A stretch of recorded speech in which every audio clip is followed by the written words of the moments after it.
Opini muda Hana Karistia. Kecurangan pemilu menggagalkan bangsa kita mendapatkan pemimpin yang berkualitas. Mereka yang seharusnya menjadi pemimpin karena berkualitas akhirnya kandas oleh politisi kotor yang tidak beretika melakukan kecurangan. Hasilnya bangsa ini tidak pernah maju dan berkembang karena selalu dipimpin orang-orang yang hanya maruk kekuasaan melakukan kecurangan. Kita tidak harus menjadi politisi untuk ikut memajukan bangsa ini. Sebagai rakyat, kita wajib merawat harapan kita tentang masa depan. Saat ini kita hanya perlu tidak tinggal diam dengan kondisi saat ini. Karena pemimpin yang lahir dari kecurangan hanya akan membuat hidup jadi lebih susah. Cita-cita kita tentang masa depan diri, keluarga, saudara bisa kandas jika saat ini kita hanya diam. Lawan rencana politisi curang yang ingin menjadi pemimpin. Jika tidak, sebentar lagi fenomena ini akan mengikat kita. Salah satu partai di Dewan Pimpinan Pusatnya berani tegas menolak hasil pemilu yang menggunakan aplikasi Sirekap. Dan kita masih butuh terobosan baru lainnya. Semisal, mendorong hak angket di DPR untuk melawan pemilu curang. Ini semoga menjadi salah satu alternatif jalan keluar. Karena bisa mungkin saja pemilu diulang atau dilanjutkan dengan diskualifikasi salah satu paslon kecurangan. Sebab praktek kecurangan pemilu dalam film dokumenter Dirty Vote akhirnya terkonfirmasi kesamaannya oleh hasil quick count. Dalam film tersebut, kecurangan bersifat terstruktur, masif, dan sistematis. Beberapa kecurangannya dibagi dalam beberapa tahap, dari hulu ke hilir. Yang pertama, pra-pemilu seleksi KPU dan berbagai rangkaian proses pemilu. Yang kedua, pada saat pemilu. Dan yang ketiga, pada saat penginputan data. Kecurangan yang sudah luar biasa tidak bisa ditolerir. Bawaslu menyampaikan terdapat 2.413 TPS yang salah penginputannya. Jika dikali 300 maka sudah lebih dari 800.000 kecurangan yang dilakukan. Dan itu baru satu jenis kecurangan. Bayangkan jika sesuatu yang salah dianggap benar dan terjadi di berbagai daerah. Sudah terjadi di Sampang, Madura, masyarakat yang punya hak memilih tetapi tidak dapat memilih atau mencoblos karena TPS-nya fiktif. Ini kami ceritakan karena cuplikannya sudah banyak beredar di media sosial. Kecurangan lainnya ada lagi berupa soal politik uang, penekanan oknum aparat, pemaksaan oleh petugas, ancaman kepada kepala desa soal dana desa. Jelas kecurangan ini terencana, tujuannya untuk meningkatkan jumlah suara salah satu paslon. Jika memang ada seruan pemilu ulang, sesungguhnya memang pantas, karena memang pemilu ini tidak dilaksanakan secara jujur dan adil.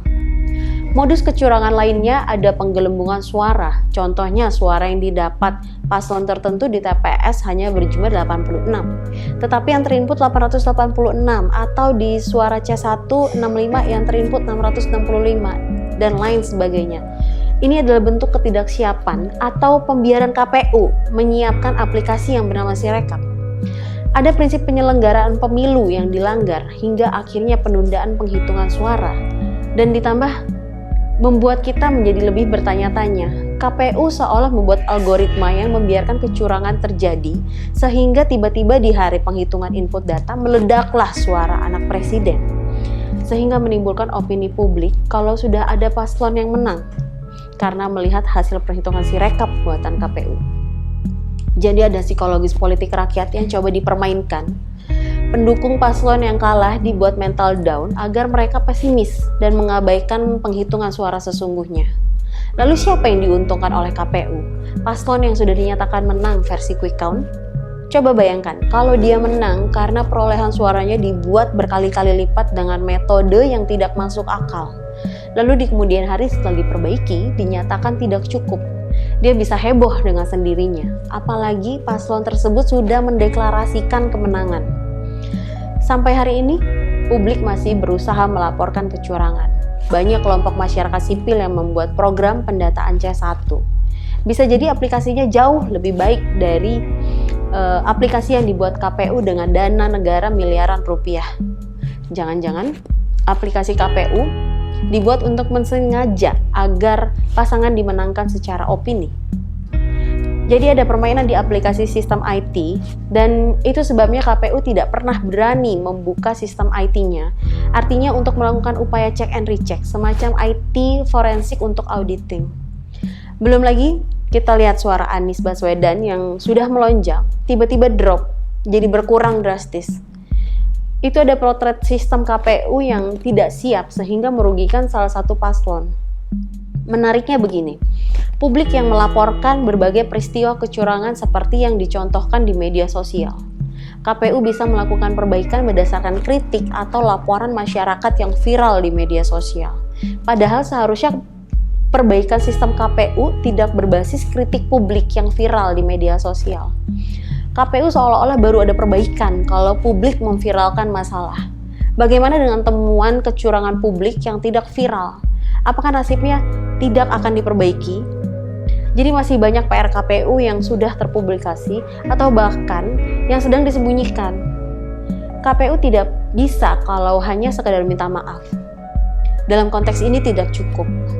Sudah melakukan banyak penyimpangan yang sangat serius karena sudah ada paslon yang gegabah mendeklarasikan kemenangannya. Dan KPU tidak mencegah atau memberi peringatan, atau memang menjadi semacam yang disengaja. Bagaimana kalau faktanya nanti ada 2 putaran, sedangkan sudah ada pasangan capres yang mendeklarasikan kemenangan? Kita melihat seperti sistem Sirekap KPU ini seolah sudah dirancang dan terkonfirmasi dengan kampanye yang selama ini digaungkan soal 1 putaran. Tetapi ingat, tidak pernah ada kejahatan yang sempurna. Dan tidak sampai di situ, perilaku mendeklarasikan kemenangan versi quick count seolah memberi pesan bahwa kalian menyerah saja sebab kami sudah menang. Ini merupakan perilaku merusak psikologis pemilih publik. Dihitung resmi belum selesai, tetapi sudah mengaku menang. Akhirnya ini mengintimidasi penyelenggara dan masyarakat, seolah semua orang sepakat kalau pemilu ini 1 putaran untuk kemenangan Capres 02 karena didukung oleh penyelenggara pemilu, termasuk oleh KPU karena rangkaian kecurangannya sistematis dan saling berkaitan. Jadi kita sebagai masyarakat tidak heran jika KPU melakukan pelanggaran berkali-kali. Sudah diberi sanksi berkali-kali, tetapi tetap saja tidak ada perbaikan kinerja. Dapat disimpulkan, jika proses input dari TPS sudah rusak, dan yang rusak diumumkan seolah-olah benar, maka tidak ada tanggung jawab moral di sana. Mereka sudah mengabaikan nilai-nilai etika untuk melahirkan pemimpin bangsa. Masihkah kita bisa berharap untuk mengkoreksi hasil pemilu? Secara konstitusi, hanya MK yang bisa mengkoreksi. Tetapi sayangnya, MK sendiri masih perlu dikoreksi dengan oknum hakim yang bermasalah. Kecurangan hanya bisa dikatakan kecurangan jika sudah ada penetapan. Tetapi kita sebagai rakyat tidak ingin ada penetapan selagi masih ada kecurangan. Jadi, saatnya kita melawan kecurangan pemilu agar bangsa ini bisa mendapatkan pemimpin yang benar-benar berkualitas. Mari ikutlah bersuara. Jika kita bisa melakukannya sendiri, lakukan sendiri. Ada media sosial yang membuat setiap orang bisa menjadi jurnalis. Tentu dengan tidak melanggar kaidah norma-norma aturan. Jika kita punya teman, kelompok yang sependapat, bekerja samalah secara berkelompok karena dengan bersatu, kekuatan akan berlipat lebih besar. Syukur-syukur kalau kita punya organisasi yang terhubung dan menjadi bagian dari gerakan perubahan untuk lebih baik. Sebab pemimpin yang baik harus diseleksi oleh rakyat, bukan kong kali kong hasil politik kecurangan. Salam kami, Opini Muda, Hana Karistia.